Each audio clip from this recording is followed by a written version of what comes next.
Okay, let's go over the Ultramarathon training schedule. This has been adapted from the Marathon flexible training schedule, and there are several key differences. If you put them side by side, you are going to find weeks 1 through 10 are identical in the key 1 run as well as the total mileage. 12 through 15 is where it starts to get a little bit different. There's also an addition of a second key run, and that is to be done back to back with the first key run. So you've still got a flexible concept here, but just note that you do have 2 days that can happen on any day of the week. It can be Saturday, Sunday, it can be Tuesday, Wednesday, it can be Thursday, Friday. Does not matter as long as they are back to back. Because what we want to do in the ultramarathon is get you used to running while you're fatigued. So at this distance, it's not enough to say, oh, run 16 miles. You want to run that 16 miles and then the very next day, get up and do another long effort. So let's just walk through. Week number 1, it's that 10K time trial. This can be race simulated. It doesn't need to be an actual race, but what you're going to do is pretend like it's a race if you're not actually at one, and you're going to do 10K as fast as you can. You'll notice that you revisit that 10K here at the bottom in week 15. The idea here is you've had 3 months of training under your belt. You are going to improve. Assuming good health and putting the hard work in, you're going to improve. And then you've also, right after that hard speed effort, you're going to do a 6-mile long effort and then total 24 miles. Now, this 24 miles does include the 10K time trial as well as the 6 miles long. So you've got that equals 12. You've got 12 miles to go. You could do another 2 6-milers. You could split it up into 3 4-milers. You can do it anyhow. That's the flexible training component as long as it equals 24.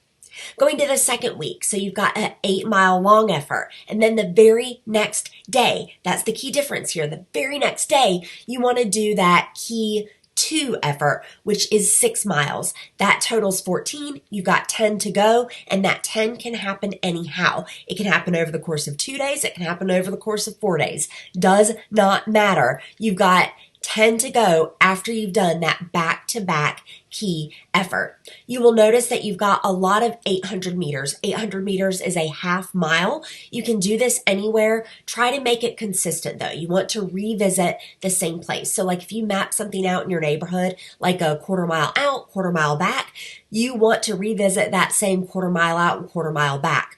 Does it matter if it has hills? No, as long as you revisit the same place. Obviously, it's going to be a little bit more comfortable to do these speed efforts somewhere that is flat, but a track is not going to be accessible for everybody. And my guess is if you bought this plan, you got it because you're busy. And so you're probably going to need to choose something like a treadmill or something in your neighborhood. Doesn't matter if it has hills. As much as possible, just try to revisit that same 800-meter stretch as you're doing 4, 5, 6, and so on.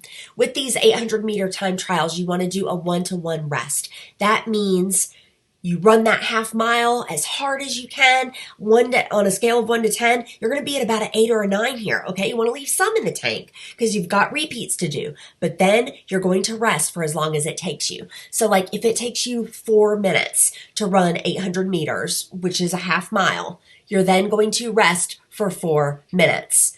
Then you're going to run it again and rest for 4 minutes. That's the repeat component. So in that case, you'll do it 4 different times. Rest means rest. Rest means check Instagram. Rest means pray. Rest means whatever you want to do. Do not jog. Do not walk around. Do not do any kind of calisthenics.